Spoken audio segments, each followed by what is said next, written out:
La notion de grand vin, elle est extrêmement complexe à définir. Pour une grande partie du monde, c'est un vin cher.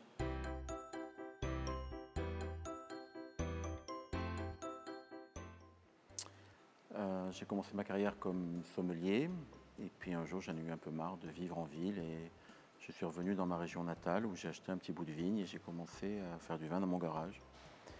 Et de petit bout de vigne en petit bout de vigne, on a réussi à créer le domaine du Clos des Fées qui fait aujourd'hui une cinquantaine d'hectares et produit à peu près 200 000 bouteilles.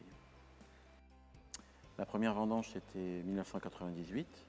Donc c'était une époque où les choses étaient très différentes ici. Ça n'était pas historiquement un terroir qui permettait, qui avait comme vocation de faire des grands vins. Le monde du vin en France est à peu près semblable à celui des castes en Inde. En Inde, vous naissez intouchable, vous mourrez intouchable. Vous naissez brahmane, vous mourrez brahmane. En France, vous naissez à Vougeot, tout le monde sait que vous faites des bons vins, même si ce n'est pas vrai, et que vous avez le droit de les vendre cher. Vous faites du vin dans le Roussillon, mais qu'est-ce qui lui prend? Mais au début, je devais en permanence me justifier de ma légitimité. Aujourd'hui, ça commence à changer. La notion de grand vin, elle est extrêmement complexe à définir. Pour une grande partie du monde, c'est un vin cher.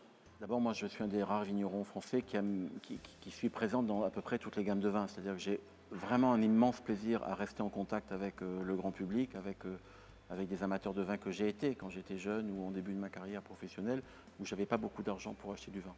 Donc je passe une grande partie de mon énergie, de ma passion, à faire des vins abordables, en particulier les sorcières.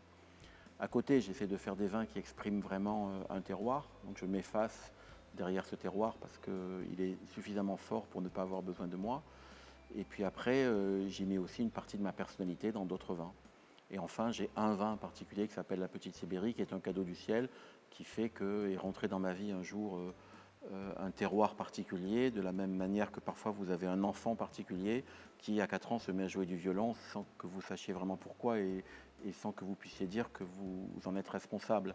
Je m'épanouis dans 4 sortes de vins très différents et j'ai la chance d'avoir le Roussillon qui est un terrain de jeu extraordinaire et je pense unique au monde pour cela en fait.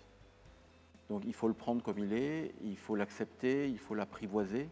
Il ne faut pas essayer de le dompter, comme c'est le cas dans certaines régions. Il y a beaucoup de choses aujourd'hui qu'on continue à faire manuellement, qu'on continue à faire différemment, alors qu'on pourrait aujourd'hui décider de faire passer le raisin dans plein d'appareils bizarres et variés qui prendraient des décisions à notre place. On veut rester vraiment artisan. Travailler avec nos mains, c'est important.